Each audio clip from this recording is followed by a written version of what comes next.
the 8th of September. I'll try again. It's the 8th of September, 2022. I'm your host, Dana Durnford. My computer's just not being cooperative at all. Let's put it that way. We'll get by it. Okay, so we're going to head out on another research expedition due to Fukushima radioactive fallout covering the planet with hot particles.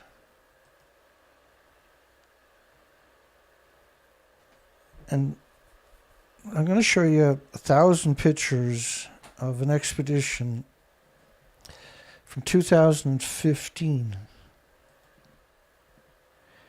which puts that at 4 years after the meltdown. I gotta do things the old-fashioned way tonight. This reactor doesn't exist anymore, but they're pretending it does. And that's what you're seeing right there, where she's pretending she's in a building that don't exist. And the reason they're doing that is because they don't want you to consider what's happened. They don't want you to understand it, to comprehend it. This is a 20-day radioactive fallout. You can see it's covering the planet. This is another model from France covering the planet in 16 days. And you can see a headline from Japan Times, which is one of the biggest medias in Japan. As the public, possibly worldwide, sickens over time, the truth will come out about Fukushima. But who gets sick before the humans? It's going to be the most vulnerable species. The most vulnerable species are in the tidal zones. And so each day the tide recedes twice and exposes a large portion of what is called the tidal zone. The tidal zones are the nurseries, in particular of the Pacific Ocean. It's considered the nursery of the Pacific. And it contains an absurd amount of species just from, say, 50 feet offshore, depending on how deep the shelf is, up to 50 feet offshore.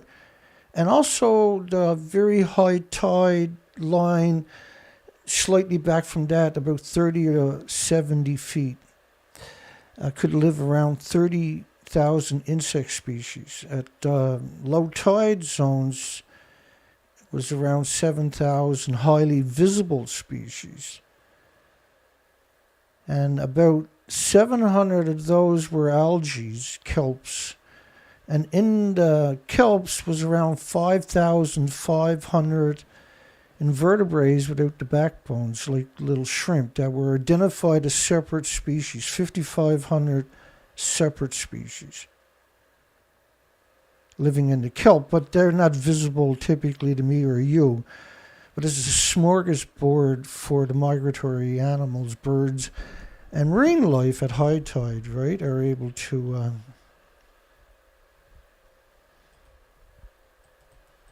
just bear with me.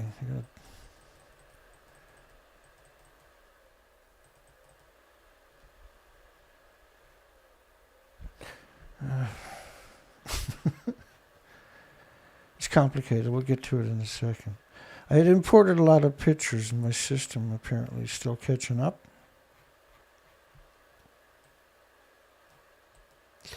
That's a problem.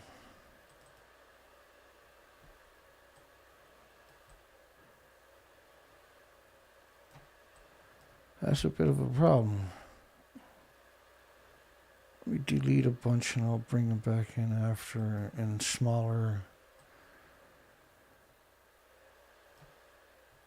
in smaller bits and pieces.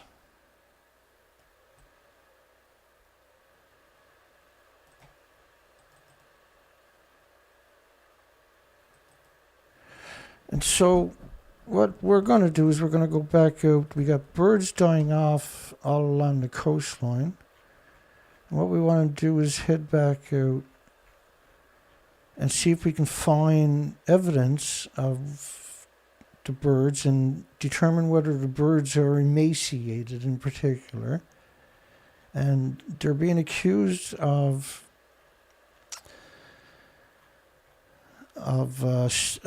bird flu. Now, this is the only time in history where we've seen bird flus jump species. I produced recently 2 other videos on die-offs. The first one, there's 3 now. So if you go back 3,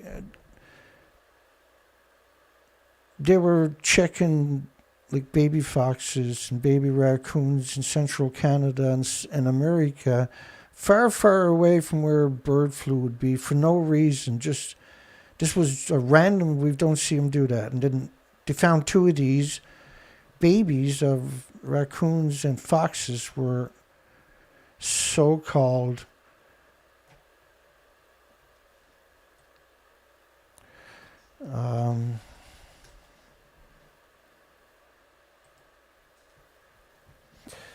had bird flu, and then all of a sudden he claimed it jumped to all the species that were dying off at the time. So let's go back a couple months before that happened, in April, when there was roughly 1 million birds died along our coastline. It was the common murres, the turs, the thick-billed turs, and what they call dove kites. So 3 species that ate anchovies and squid and sardines and capelin and herring, small fish.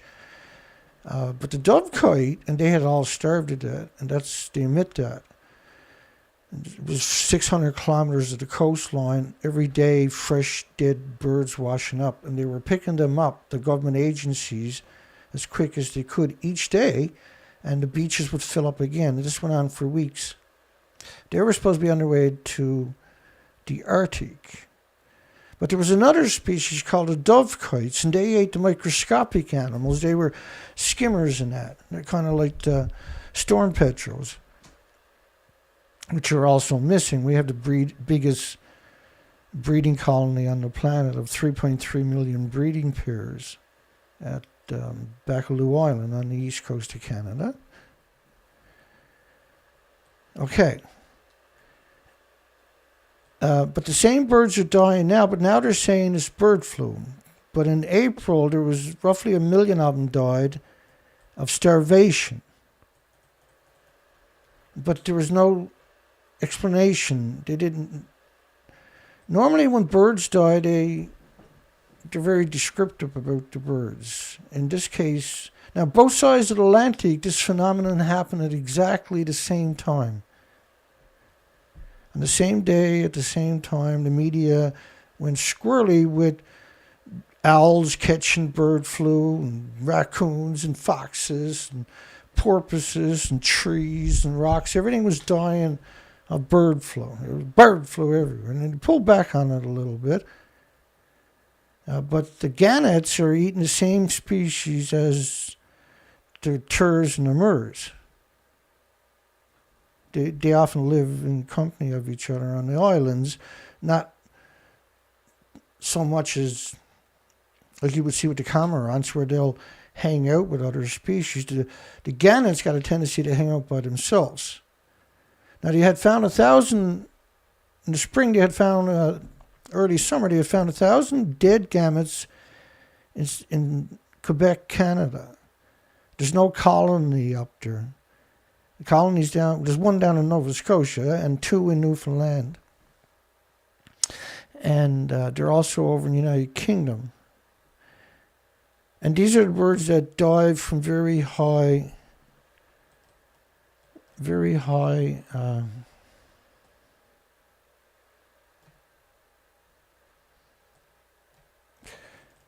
There we go, we might have it under control now. My apologies.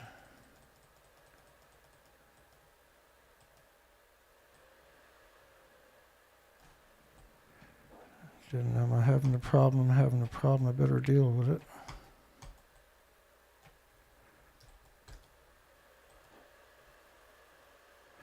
And what we found was that every community, even communities that never seen the birds before, had beaches and rivers and streams and ponds where they've never seen them before in history. They've been there 50, 60, 70 years. And I went in all of these little communities along the coastline. These communities have a garage, gas station / convenience shop, and maybe a little restaurant or a little supermarket. And I went in every one in every community. And I say, have you got any birds?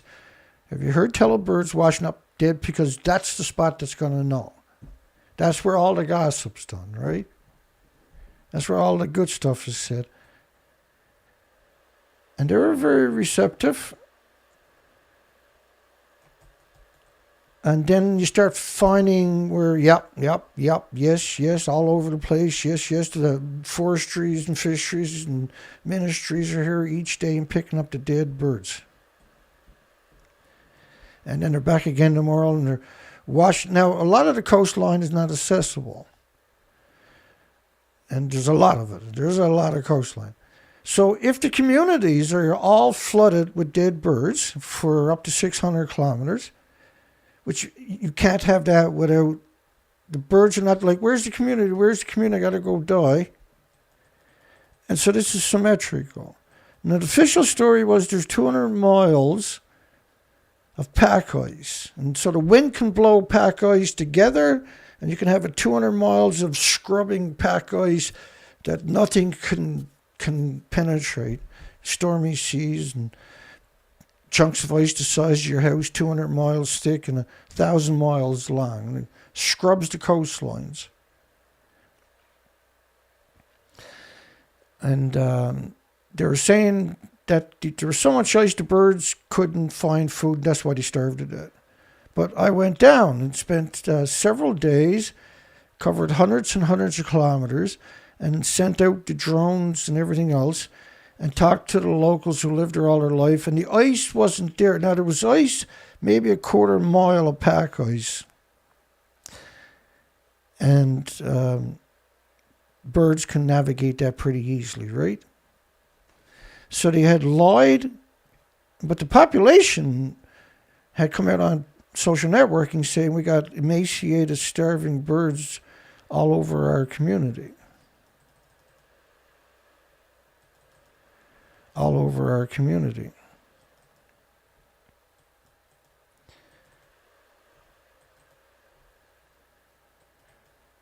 This is a bit of a disaster. My whole system is not going to let me click out a picture.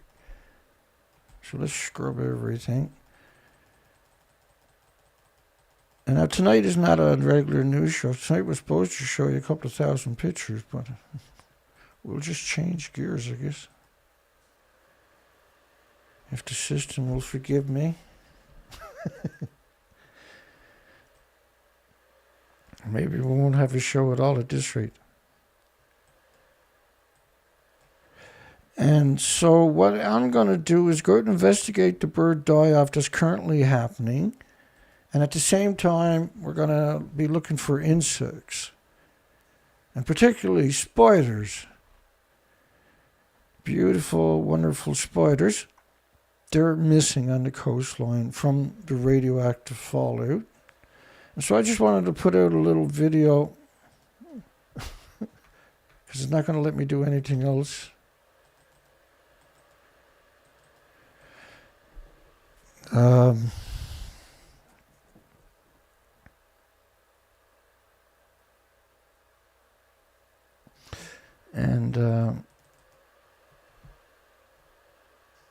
I'll just try something else. And see if we can go another direction. I don't think we've ever had this happen to us before, have we?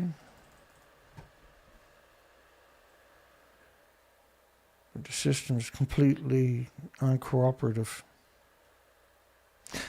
So if you want to hang on for a few minutes, I can reset. And if I don't come back, well, we see.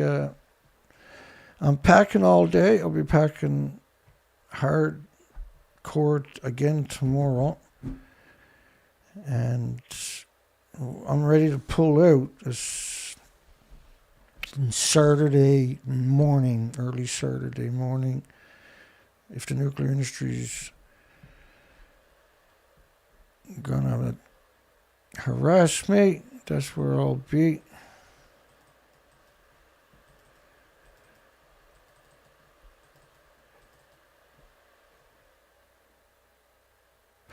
And so what I'm going to do is I'm not going to end the stream, but I'll be back basically in a minute. So bear with me. And if I don't come back, then I'll post a video when I get on the coastline in the next 48 hours. We're going to head out on a research expedition.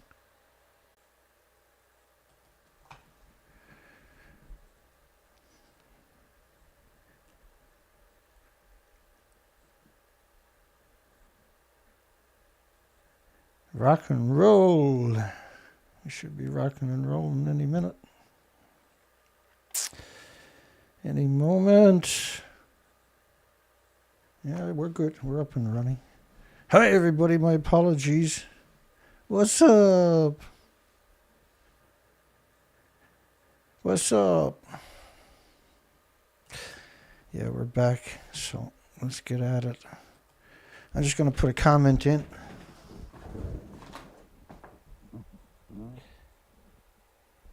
I'm just going to put Dana, put in a refresh a page, folks, for me on the comments section. Would you? Please? Yay, everything is working. What's the odds? So I had to actually restart the system.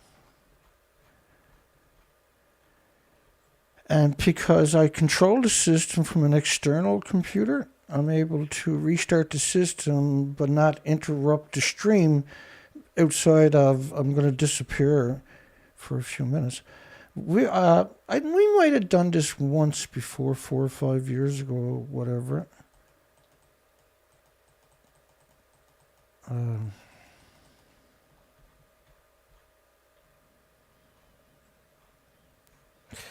Anyway, we're back. We is back. I'm on the wrong window. Let's get her rolling. And so we were...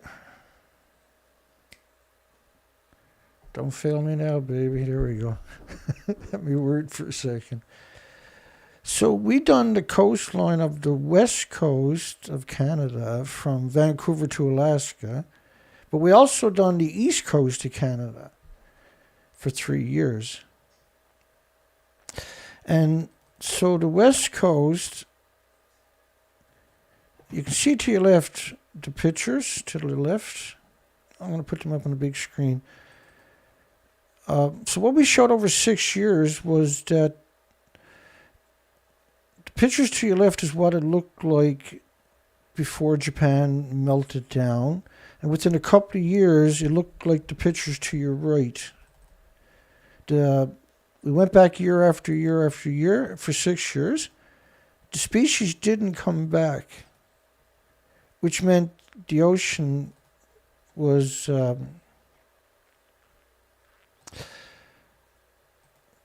put on life support and there was no way to recover. So typically, if you damage a part of the coastline, species from deeper in the ocean, both sides, will fill in the gap. But when the tide is high, it's prime real estate. That's prime real estate. And so there was roughly around 7,000 highly visible species in that area. And just look how the starfish are packed on your left here.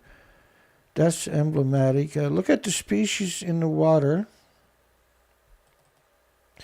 Look at that incredible diversity. You can't put your foot down to your left without being an incredible life. And rocks were just covered in incredible diversity. That's a prime picture to your left. It's also a good prime picture. Another one. So life was very prolific. But to your right, these are before and after pictures. And you can see the devastation. So when they say deteriorating plant threatens mass extinction, that's an amazing statement. You got to admit that's an amazing. How can a nuclear power plant threaten mass extinction around the world?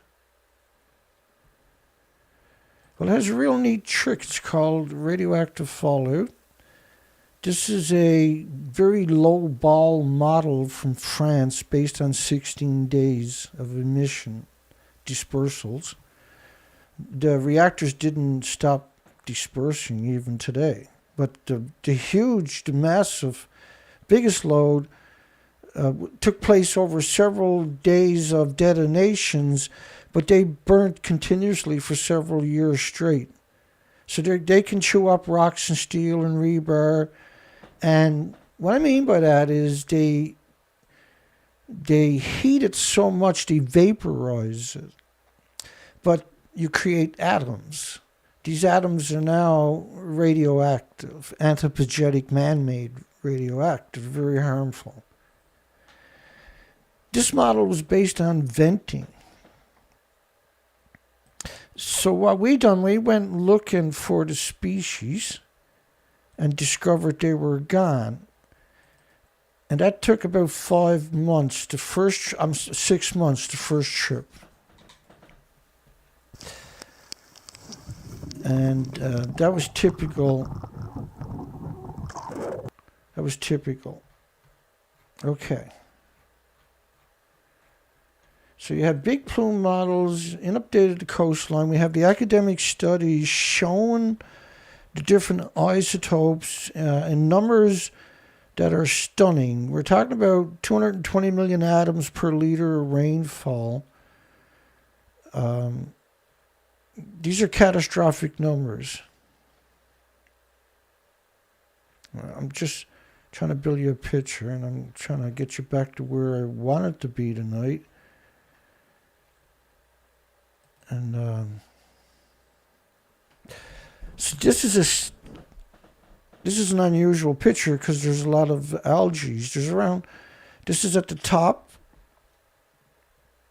of Canada. It's right by Alaska.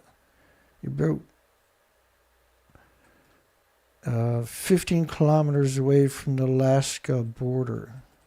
It's the most northerly island in Canada. It's called Langura Island. It has a resort in the sheltered bay, and this is some of the remains of it. There's some cabins there now, like high-level cabins, resorts for salmon fishing.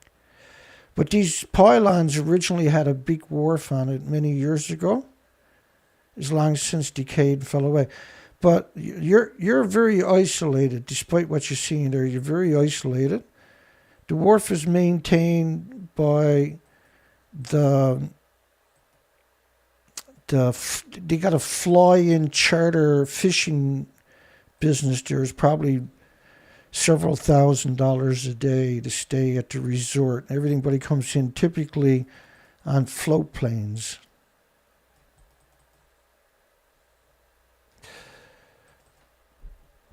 And the coastline is stripped. Now, I showed you a bunch of pictures of what it should look like. I'm just going to bring some back in for you.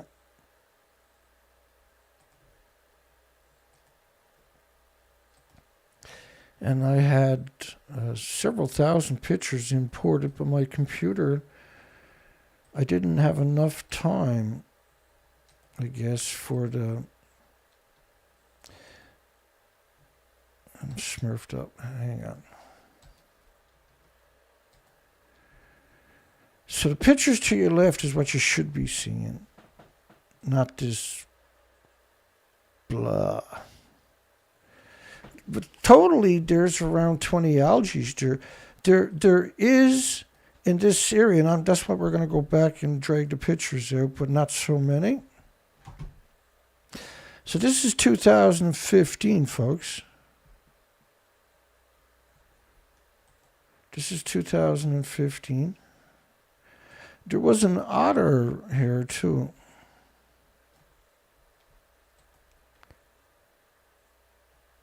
There was an otter here. There was around 20 algae. This was the most algae I've seen on the entire coastline. There should be 700. There's around 20 there.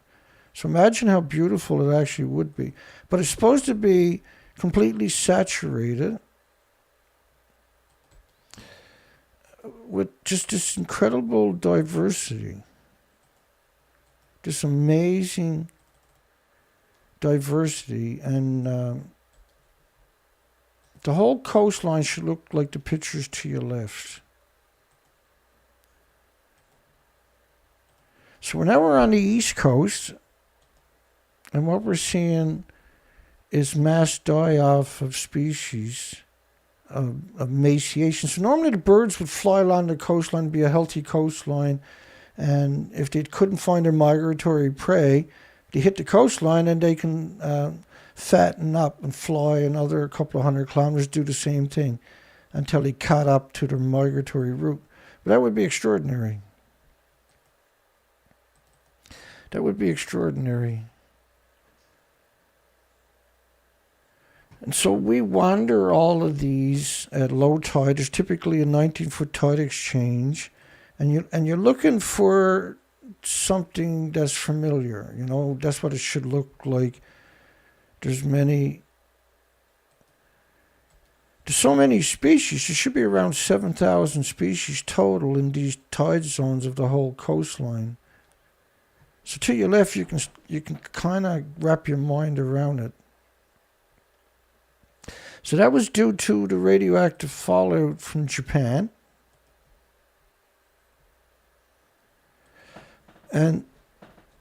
But there was a couple of spots there where I found a couple of pieces of life.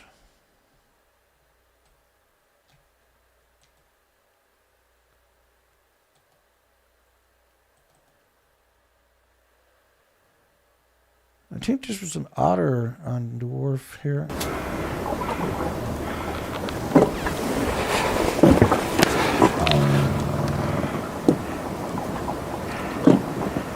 There he is. You can see the otter in the center. Zoe didn't like him. I didn't understand. Wait, I'll get up another video. We got some better video of him. He eats abalone, shellfish, crabs. I gave you the same one, did I? I'm sorry, hang on. We're starting to get our groove on now.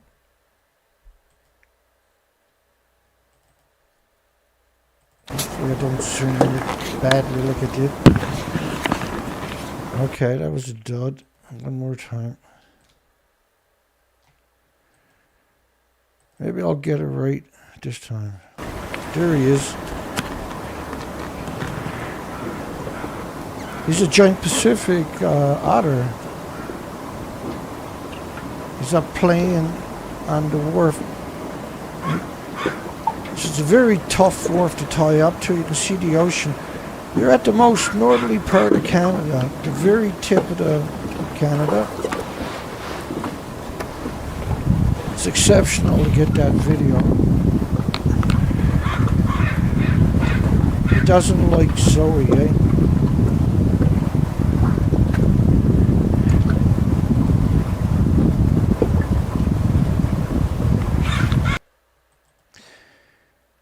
Zoe. Hey, Zoe. Sorry, folks. Bear with me. I should know better. Hey, Zoe. So this is 2015. A little too rough out there. And a few waves right here. I don't want to stay around here very long. You can see that fucker's out there breaking.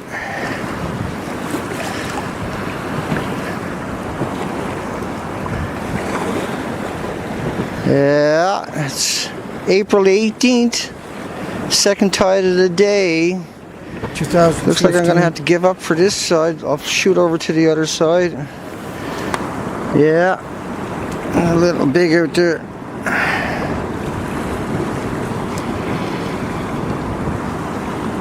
That's pretty badass. That's not going to work.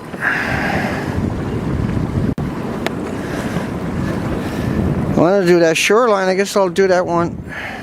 Gotta watch out for those guys sneaking in on me. Gotta watch out for those guys sneaking up on me. Haha. Oh yeah, that's badass. Anyway, we'll go somewhere else, Zoe. Let's go that direction, I guess. Looks a bit more nicer. Let's go over and do that shoreline anyway, Zoe. I got a couple of seals there. Probably can't see them, I guess. You see them bobbing anyway. Oh, they're gone. Yeah, let's go somewhere else, Zoe. We'll go somewhere. And so that you're up Langura Island. Now on the other side of the island, it's a lot calmer. That's the open west coast of the island.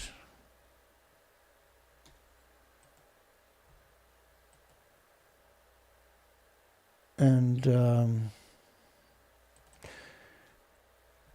you did find some color. And so you see how color stands out?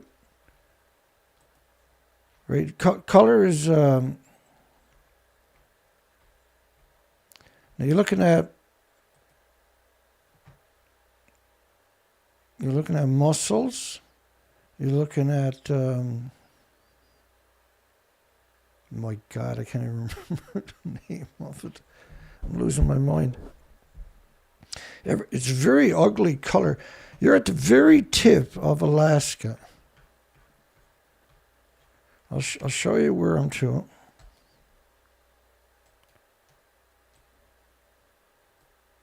Maybe.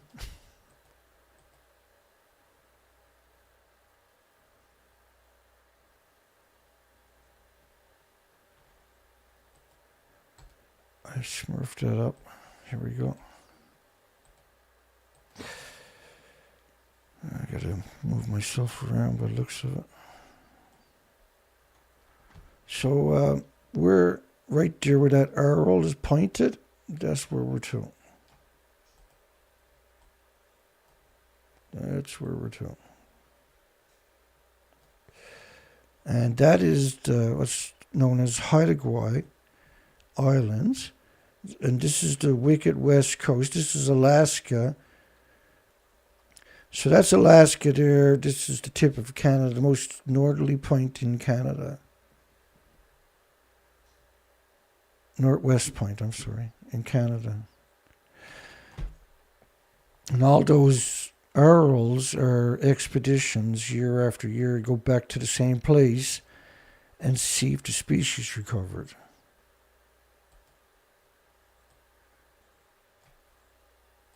The species didn't recover. I'm going to put that picture back where it belongs in mine. Because if I double tap, sometimes it will go to the bottom of the... Okay, so Langura Island. Let's bring up some of the color so you can see how it stands out.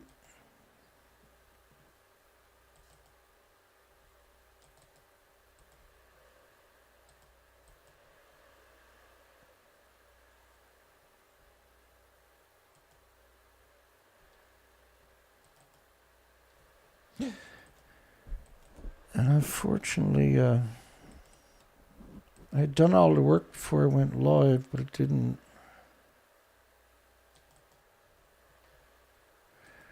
Can't win them all.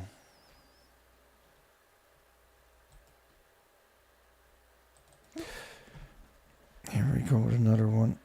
So this is disfigured starfish. Whenever you see them, they're disfigured. And this is green sea anemones. They're not very big. They're typically 2.5 feet. There's actually 74 species, sometimes I'll say 84, 74 species of sea anemones. And each species of the sea anemones come in multiple colors, typically very brilliant colors. The most popular was the giant plume sea anemone, and that would typically cover the majority of rocks, would look like that. Very, very, very visible. On high tide, they're probably 2.5, 3 feet. But in the last number of years of research, every starfish was disfigured or full of tumors. And this was according to the medias, by the way, that they were full of tumors. And so you go along the coastline and you take GPS readings, pictures all the time, and see, colors would stand out, is what I'm trying to say, right? You notice how colors, they stand out? I'll try to give you some better examples. So right now we got a mass die-off of seabirds, but the insect-eating birds are also missing. And last year there was 192 species died of insect-eating birds. Again, you can see a couple of species. Now, they're the same species. They're just different colors. They're completely deformed, though. And that's all you would find was typically that species. But you did find random, very random other species. I think out of the whole coastline, we identified 100 species.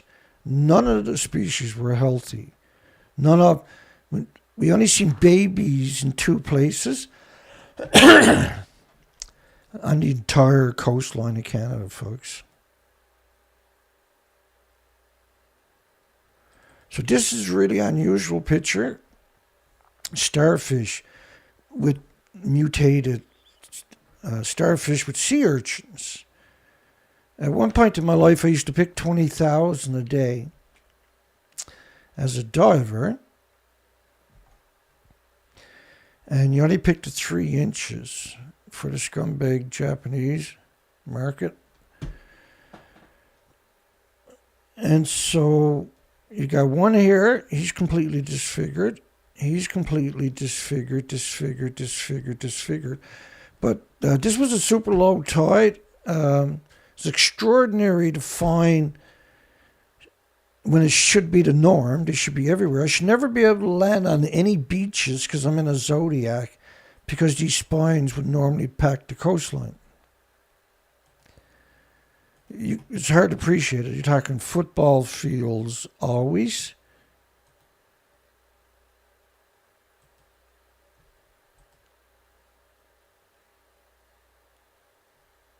And so we're right up by Alaska. This was exceptional. Again, the green sea urchins. All around Langara Island, which, by the way, is where I got injured as a diver, as a commercial diver. That's where I was diving when I got injured and spent 10 years in a hospital bed from a decompression injury. So right where that arrow's to, there's a little island there, and I was on this side of it. And it was March. It was actually March 11th. It was when I got injured Where's the irony in that one? 2001. And I was diving 6 hours a day, day after day. It was what we call washing machine. So, you know, the typical saying for March, in like a lion, out like a lamb, or in like a lamb, out like a lion. That March was in like a lion and was out like a lion apparently after. That was close to 128 days on the ocean straight diving, typically 6 hours, 5 hours at a time. And it was really rough. And so when it's rough, you got a tendency to go just a little bit deeper to get out of the washboard. And the washboard is where the ocean is slamming into the coastline and it creates like an undertow.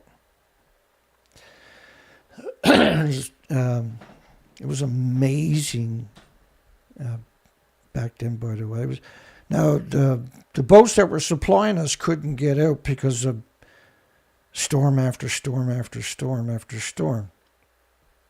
And I basically went paralyzed on the ocean floor and had to put air in my suit and then eventually dump my weight belt and come to the surface. And that was the end of Dana. Now, that was on March 11th. A lot of people don't know that. A lot of people do, but. So I had already dove this whole coastline. I had known the whole coastline year after year. Very familiar with multiple species that we would dive on, right? I was very familiar with all of it. It's a very tough coastline, too. It's a very rugged coastline. You see the way it carves out. That's typical of that whole coastline. But that's underwater at high tide, right? But that should be buried in life. That should be completely coated in marine life. And I'll show you more demonstrations of what I'm talking about.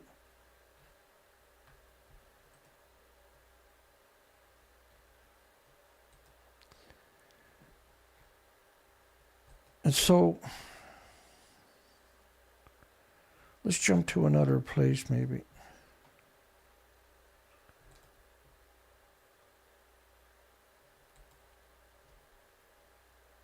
I should never be allowed to own a camera because I'm terrible.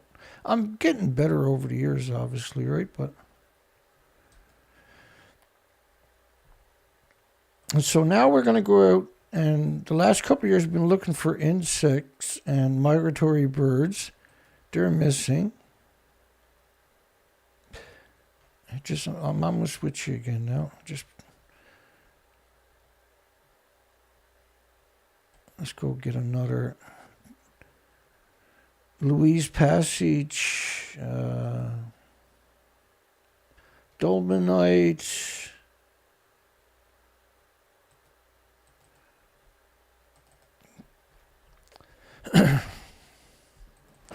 Just some. My apologies again. This is when you get good weather, you run to wherever.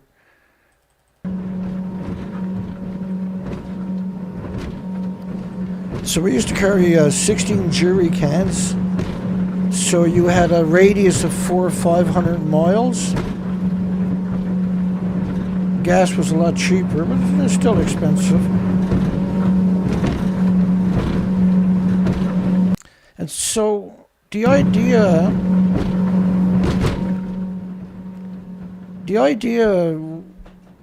was the coastline has 27,000 islands. And so what you're going to do is the outside west coast, the islands, the pinch points. So the species has, in order for species to be on the interior, it has to come through the exterior to get there, which is what we call pinch points. And so you would concentrate a lot in those areas. This is what camping out on a boat looks like. Dirty old dog. She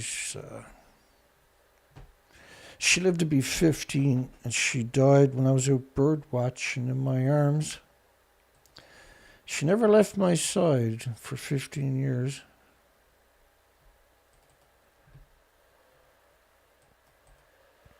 Really something, that one.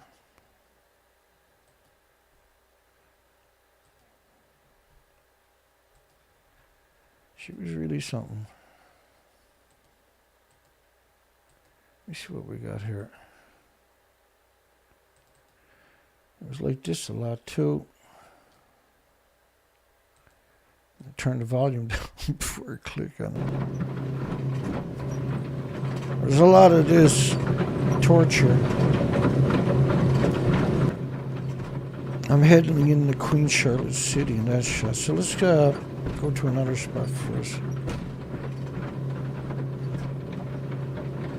And we're just trying to a wind down video because we do news 5 days a week, hardcore. Now we're going to head back out on a research expedition.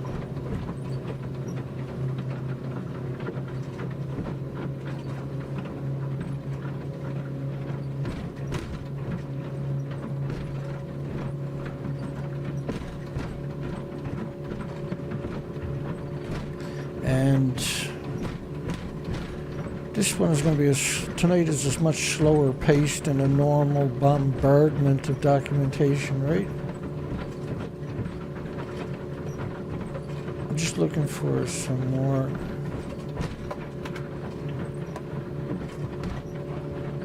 species for you. Let's see if we can find another starfish.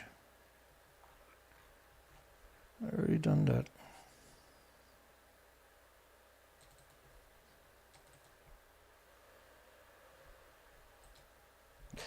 And unfortunately, because we had a show ready to go and had issues. Another one you want to check is the wharfs in the communities.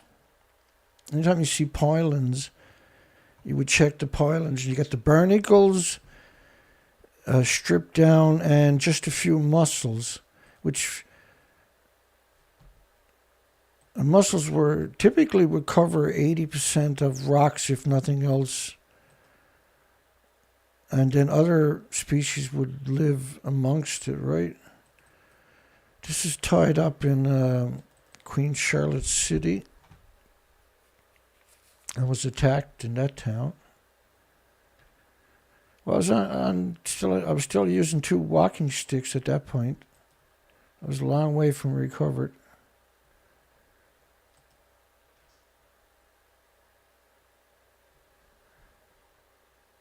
And so typically I bring pictures of the GPS of where I'm to. So you got latitude and longitude. And then when you moved any distance, you would take pictures again, right?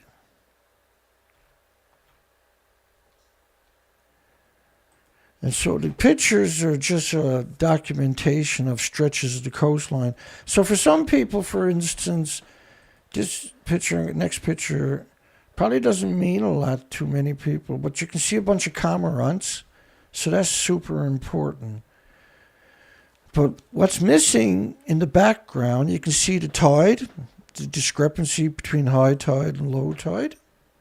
I'll point it out for you. So anytime you see birds, you got to get a picture because they become part of the count, right? So seagull, cormorants.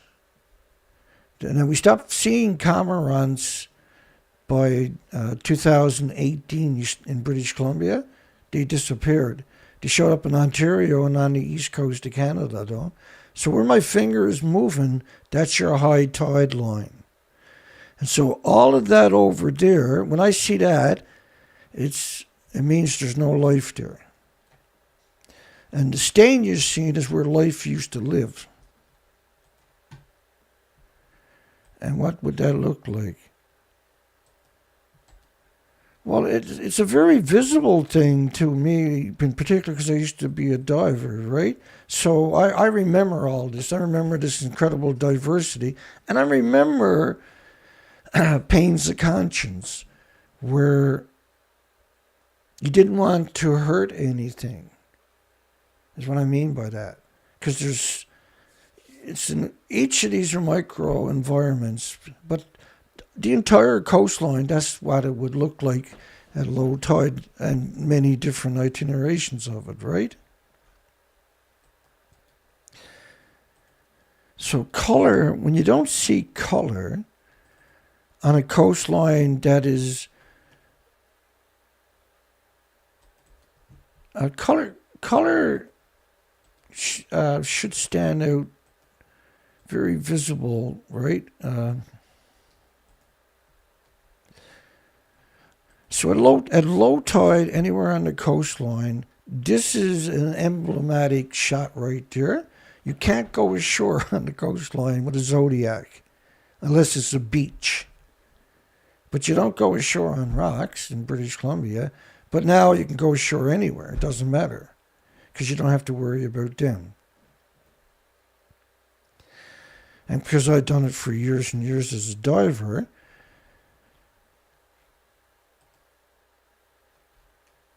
and so the diversity, the color, and then instead of healthy, you see mutated, right? And there's 1, 2, 3, 4. And I was working in an area with a bunch of divers one day. They were pretty curious, and I knew some of them from years ago. And we had moved down the coastline. They had, I also, and they were working in this new spot, and they were all freaked out because the starfish had all lost their legs. And the legs were still wiggling on their own, and they were completely freaked out by it. And back in that time, too, they were sports fishing for themselves to cook on the ocean, right? And they were bringing up a lot of fish with tumors and a lot of fish with a black mold type thing on their bodies, and that had them freaked out. But there was also headlines coming out about the black mole. So this coastline would normally be just peppered with up to 7,000 highly visible species. There'd be 700 algae. There'd be you would have like the snails and periwinkles, which are bigger. You would have razorback clams, gooey ducks, manila clams, little neck clams. They're incredible. The beaches that you see in there are made out of shellfish. But there's no adult or baby shells on the beaches. But the beach's sand is actually from shellfish breaking down. There would be all kinds of like long, skinny snails. And you're talking 50,000 on a boulder half the size of your car, or 1 million. There would be 74 species, a highly visible species of starfish, and each species would come in multiple colors.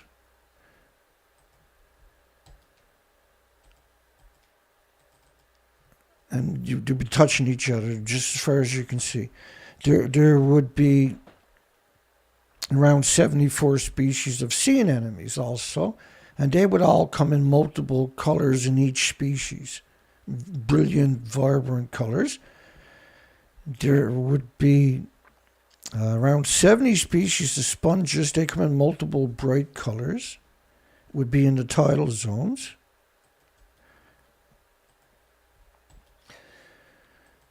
there would be 700 algae, and in the 700 algae, like kelps, there would be around 5,500 known invertebrates without backbones.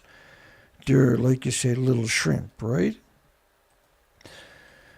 And it's a very visible, like the beaches would be made of sand, the beaches would be covered with scallops and abalones and oyster shells and clams and gooey ducks, blah, blah, blah, blah, blah, right? So there's many, many incredible, beautiful, unimaginable, inconceivable biodiversity pre-Fukushima nuclear meltdowns.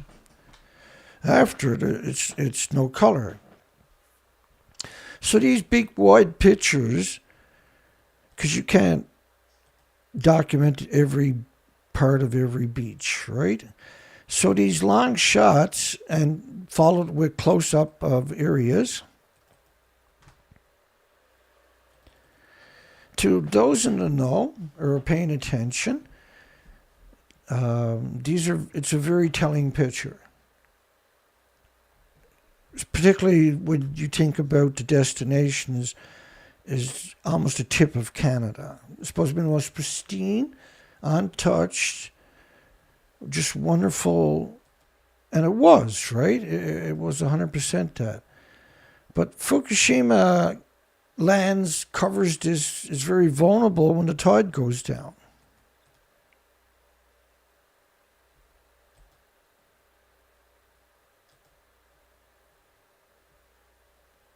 So particularly like long shots like this one coming up, anytime you're ready.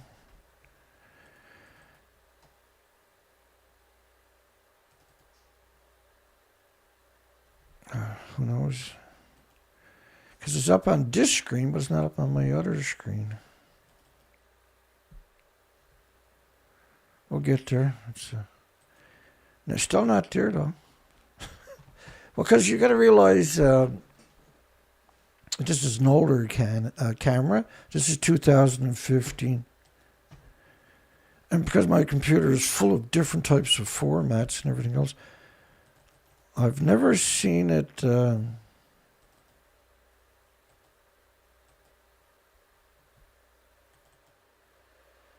my other screen is not going to give us a picture. It's just as well.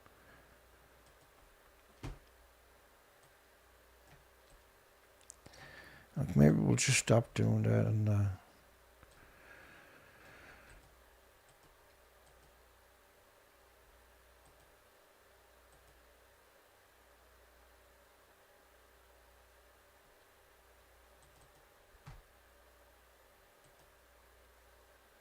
I think this is where I had, this is a trip headed out to Louise Passage. And there was a bunch of young sea lions. And sea lion, these are 1,000-pounders, maybe 800 pounds. We're having quite a few problems. I can't bring it up on the big screen.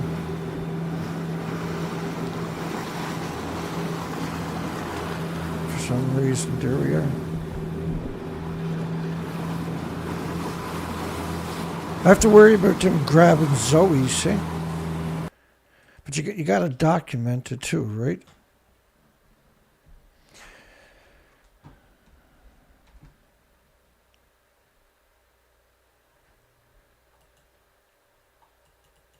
And so we're going to go look for dead birds currently. We got a poll. So we had a very strange stream tonight. My apologies to everybody. Is Fukushima radioactive fallout a lethal threat to all species worldwide? And we got 98% of people are saying yes. This is a brutal issue. So maybe I'll help articulate it. France says Japan has lost control. The French should leave the country. Mr. Man, when you hear something like that, you don't want to be eating the food from that country. We got headlines saying if they have another earthquake in a nuclear meltdown zone, which is earthquake prone, it's built on a fault line, the resulting destruction will take half the planet with it. Because your power plant broke down. Try wrapping your mind around that. And so the plume you're looking at is a 20-day model to the 31st of March 2011 from a major institution. The Swiss embassy evacuated Tokyo because of radiation. They were getting full body x-rays, and these levels, humans vomited uncontrollably, and hair was being stripped from people's bodies. And Harvard University actually talked about some of that, right? Let me see if I can play that part, maybe.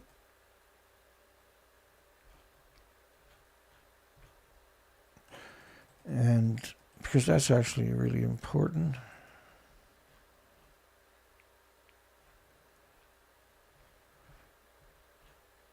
No.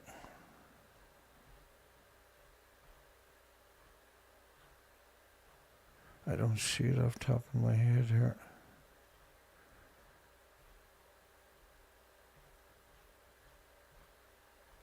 Just too bad. We'll have to do it again when I get back. Radiation at the site, the helicopters couldn't dump water on it. Korea called Japan incompetent. Well, the proper word would have been mass murderers. EU commissioner called it an apocalypse, and everything is out of control. When he says almost everything out of control, it's out of control. Energy official, Tokyo lost almost again all control. They can't say all control. This was a really strange story. Fukushima will now be compared to Chernobyl because they were hiding, right? 4 nuclear reactors melting down is even today considered not as bad as Chernobyl, because that's how much control the nuclear industry got. It's infinitely worse than Chernobyl, and Chernobyl was brutal. So this, another top Hong Kong newspaper, Fukushima is a global threat. Your power plant breaking down is a global threat. Stuff like that shouldn't exist on our planet, obviously, right? Global response needed, urgently. Situation could prove catastrophic for the world. So you can't have a conversation without sounding salacious. So this is a model of the plutonium, the worst of the worst plutonium, 239, dispersal across North America. This data is from TEPCO. This is covering the entire planet. This is not going to turn to fairy dust in 240,000 years or something. And the slower you spread radiation doses, the more effective it produces inherited diseases and cancers. There's up to 1,800 diseases. Japan is going the very best way of destroying the world. Former official in Fukushima is the disaster of all of humanity, the entire world. Why are all these fear-mongerings trying to alarm us?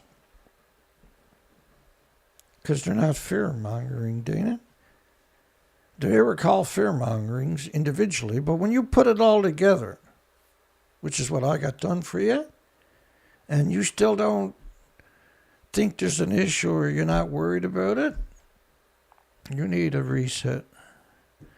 It's on an international level bigger than anything they can cope with.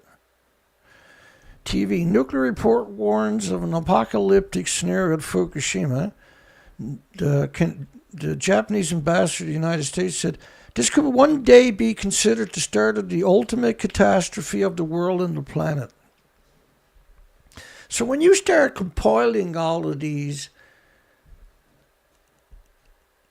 experts and you ignore it in the nuclear industry and the people that promote the nuclear industry, you're setting up the planet for a bad ending, right? This is France's model of 16 days of fall. 16 days after Fukushima, this is what Earth looked like. And by the way, it doesn't stop. It doesn't go away. It's not harmless. It's incredibly harmful to everything with replicating cells. Neptunium-239. It's a terrible isotope, by the way. Local official, they found plutonium in every sample. So 55 countries banned the food in 14 prefectures. Almost banned it everywhere.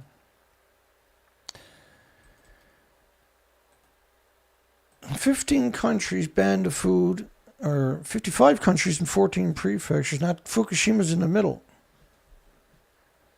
What does that mean? Well, it means a couple of things. First off, every time it rains, you have a typhoon. That whole country is running radiation into the ocean because the food is irradiated across the whole country there. But you can see the really contaminated areas where countries won't touch the food. 55 countries. Now they managed, with a shake of a hand, they got United Kingdom to drop all restrictions. With the shake of a hand, with the Prime Minister of Boris the Monster Johnson. With the shake of the hand, the EU dropped all restrictions in September last year. And with the shake of a hand, America dropped all restrictions September 22nd last year. With no reports in the American media that they done it, by the way. And with the wave of a wand, 93 days after the meltdown started, Canada, the only country on the planet, lifted all restrictions from the entire country of Japan. Japan couldn't ship the food because 55 countries banned it. So where do you think they shipped the food to? Canada lifted all restrictions after 93 days. Again, these are incredible statements. Deteriorating plant threatens mass extinction around the world because of the radioactive fallout. Nuclear engineer, I agree, Fukushima can be an extinction event.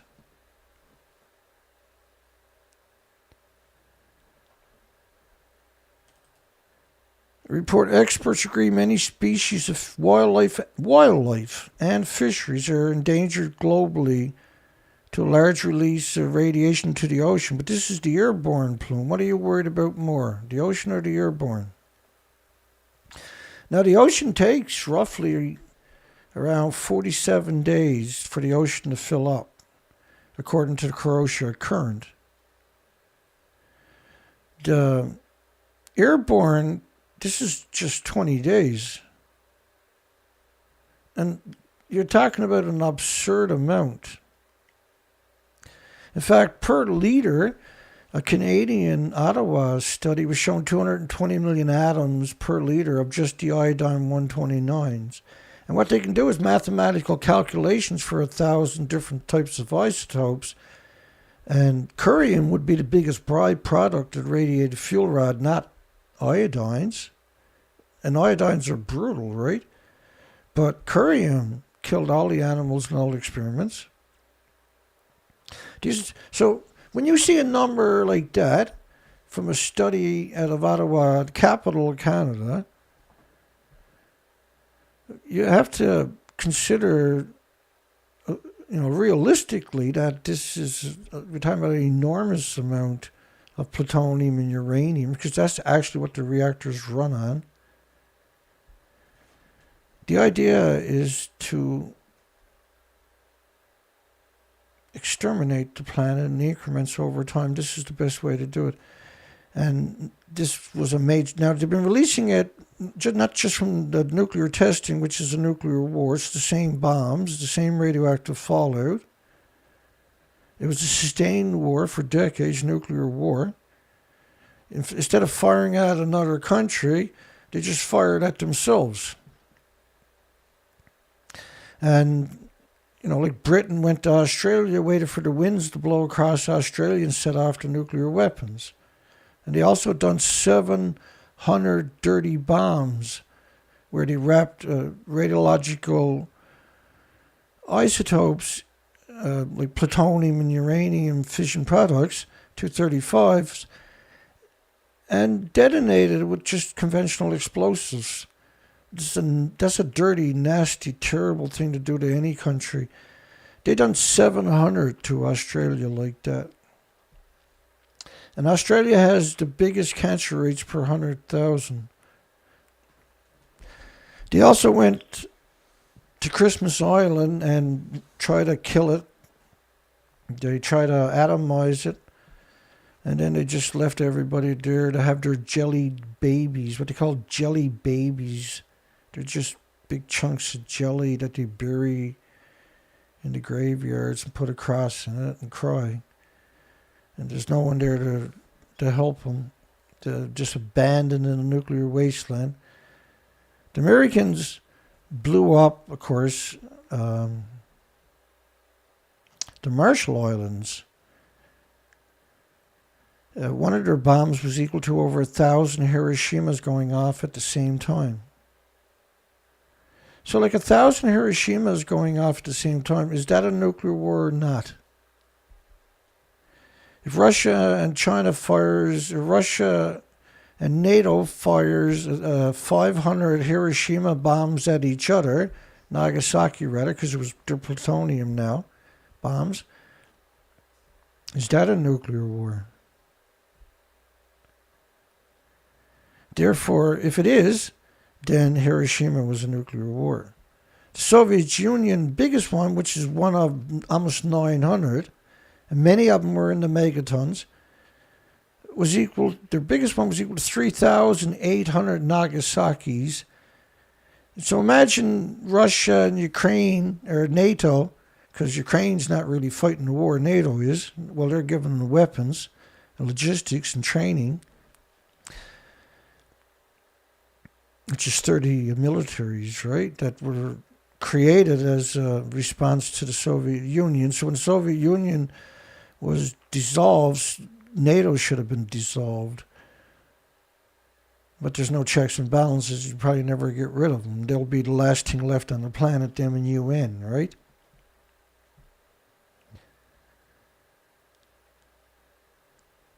So France went out and melted the French Polynesian islands. In other words, the nuclear industry, Russia done the same thing, China done the same thing to their oasis out in the beautiful, beautiful, wonderful, magical oasis, actual paradises, and went out and nuked it until it was useless to everything. The Marshall Islands, over 1 million square kilometers, is too radioactive to be hanging out in. Decades later, human civilization may destroy itself. Michio Kaku, a famous physicist from the United States. I mean, look at Fukushima, liquefaction of 3 nuclear reactor cores, which is not 100% true. They detonated, right? Was unfortunately worse. So did the fuel pools. Nobel Prize winner. The only way to preserve human life is to completely turn away from the disease factories known as nuclear power plants.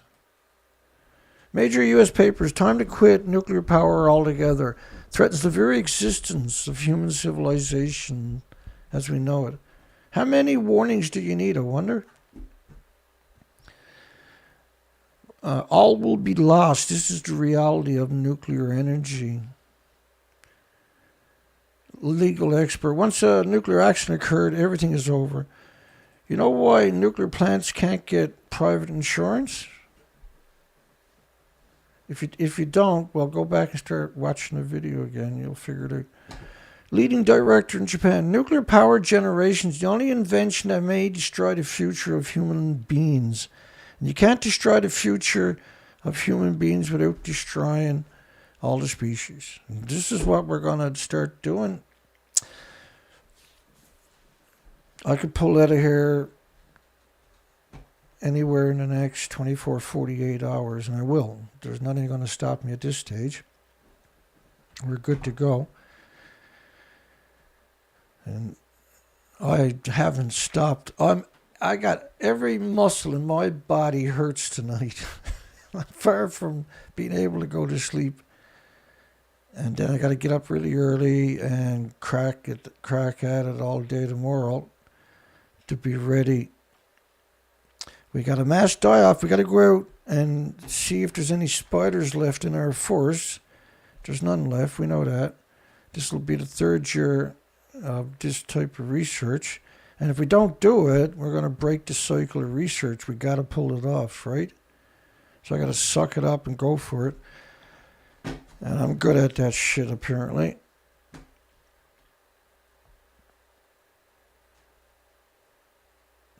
They say there was no adverse effects in Japan from the radioactive fallout. Yet in the National Cancer Center in the first year had said there was an extra 865,000 cancer patients.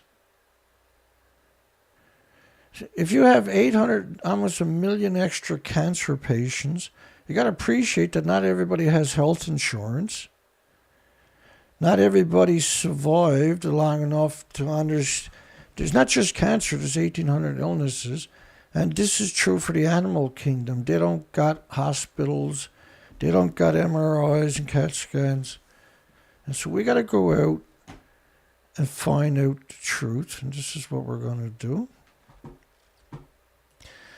And the stream tonight started off pretty crazy. I couldn't get anything to work. We had a totally different show lined up. And unfortunately, I had to adapt or give up. I'm not actually very good at giving up. I don't know if anybody noticed that over the years, but giving up is not in my DNA at all. A curse.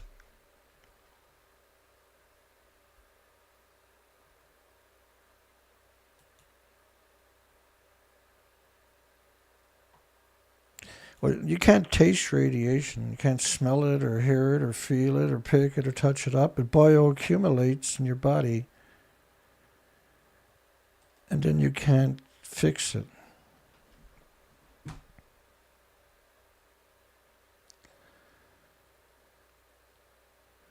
No spiders in Dakota.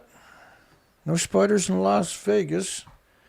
We talked to a academic last year when I was on the expedition, and he reported there was no spiders in Nova Scotia, except for certain trees that normally would never have any spiders, and they were trying to figure out why. And he was showing me pictures. There's 13 academics trying to figure out why there's only spiders on certain trees but nowhere else.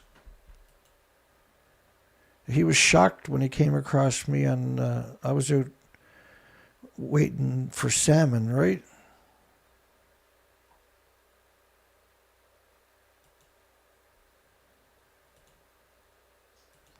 So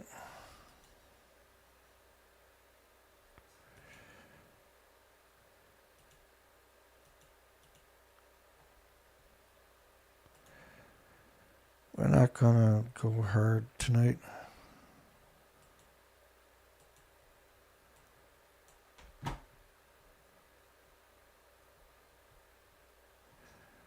We're going to call it quits right here. I'm going to say goodnight to everybody.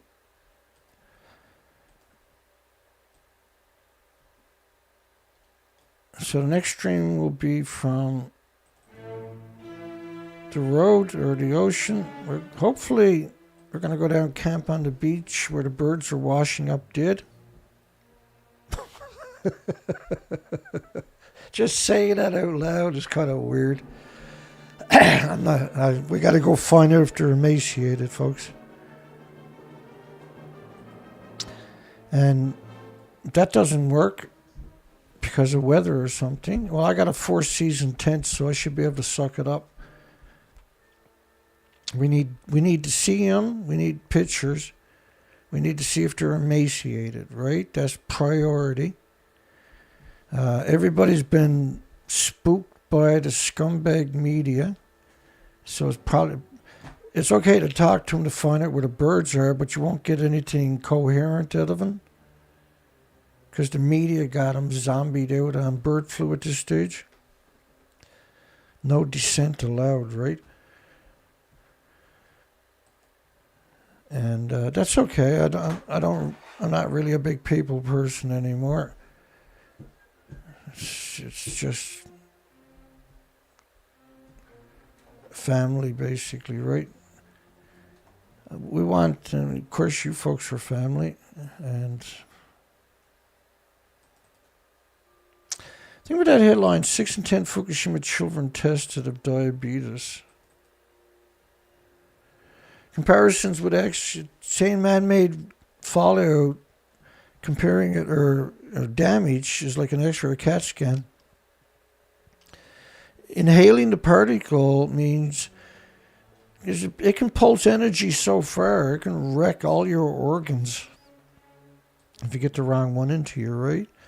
13,646 children with thyroid tumors out of 40,000. Used to be 1 in a million.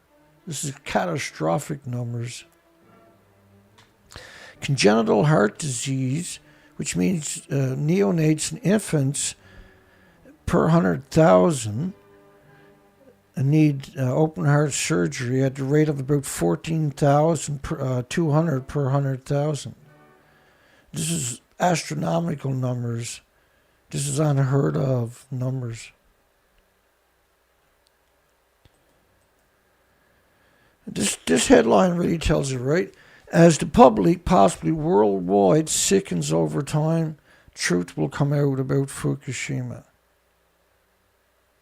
See, that's an amazing statement. Because your power plant broke down. Because your carbon-free, too cheap to meter, broke down.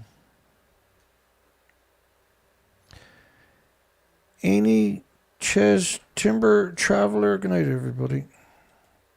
Well, I'm heading on the road.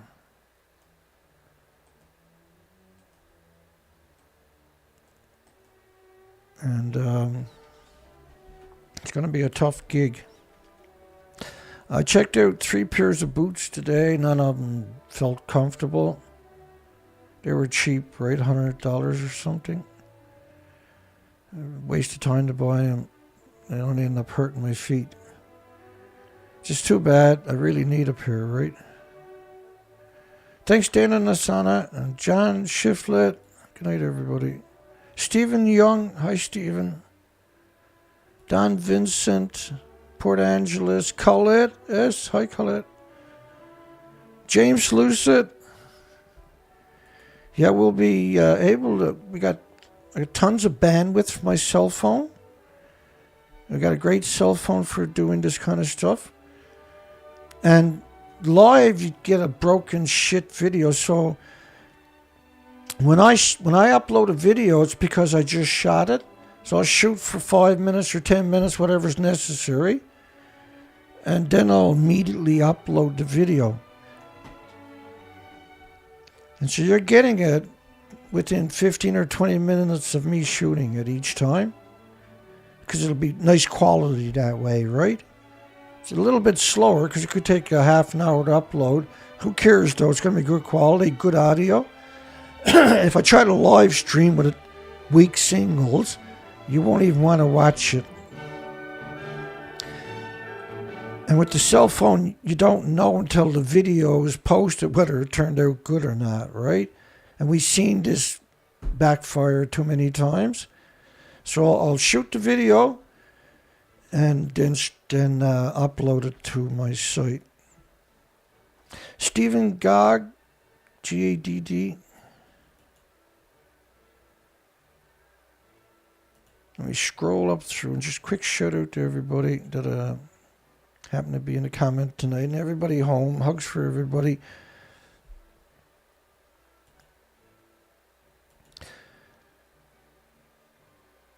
Don Vincent, I think I said hi. Provoke. Good night, everybody. Incredible censorship the last 2 weeks. And particularly once I was trying to get the boat in the water, the censorship was just hellish. Andrew B, CF INSTR is Andrew B. John Curtis, good night, everyone. So, folks, don't forget, I'm out on the road. I can only go as long as we got money to fund the operation, right? I'm limited to what I can do by the amount of money that I have available. And right now, everything's filled up. We got groceries. Most of the stuff I'm taking is coming out of the deep fridge, so that's okay. We picked up some gear today for the 12-volt adapters. I think I mentioned that last night. And Diane Sunshine Wolf, Angel's Place, Conrad, Felix. We're going to end a poll in a moment here. Wayne, Hug, Rock Nemeth, Obsolete Optics. Good night, everybody. Hugs for everybody. Who knows how long this is going to take, but we're going to go get the job done, so it ain't going to be any time soon. We got definitely several weeks ahead of us of hardcore research. As long as the weather doesn't go squirrely on us or something goes wrong. We fixed a lot of things this year, unfortunately, so hopefully we're in good shape.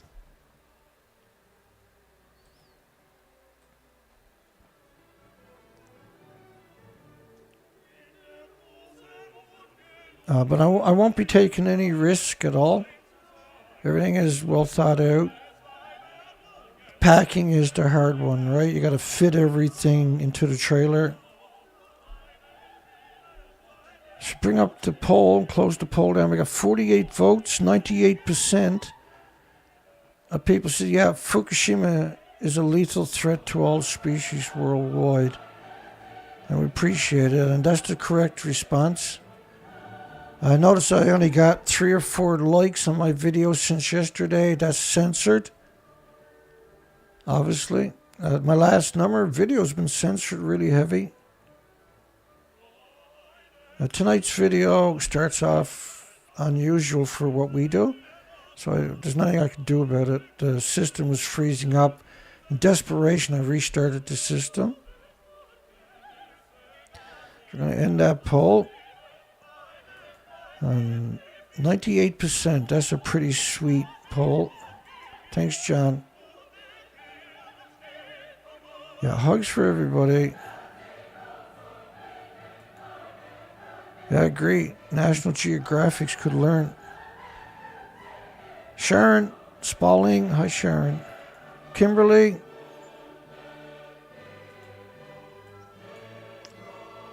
Thank you. Just a quick double check before we call it quits. Because it'll be a while before we stream again, that's for sure.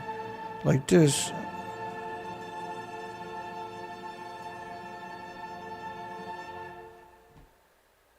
There we go. That's it. That's all we got. We'll see everybody. The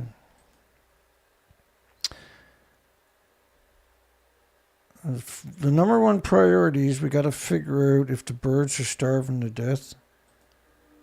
The die-off's been happening for almost 2 months straight, for God's sakes. And so it'll be, I hope and pray that we can find the documentation. And we're going to research the insects. It's a bad year on the insects. And Fukushima has devastated our planet. When was the last time you had to clean your windshield for insects? Oh yeah, pre-Fukushima. Good night, everybody. We'll see everybody from the road. I'll be creative, and I'll keep you informed. Don't forget about me. I'll be out there banging my head. Hugs for everybody. Have a great night. We'll see everybody soon. Take care, folks.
Good night, folks. We'll see everybody soon. Take care.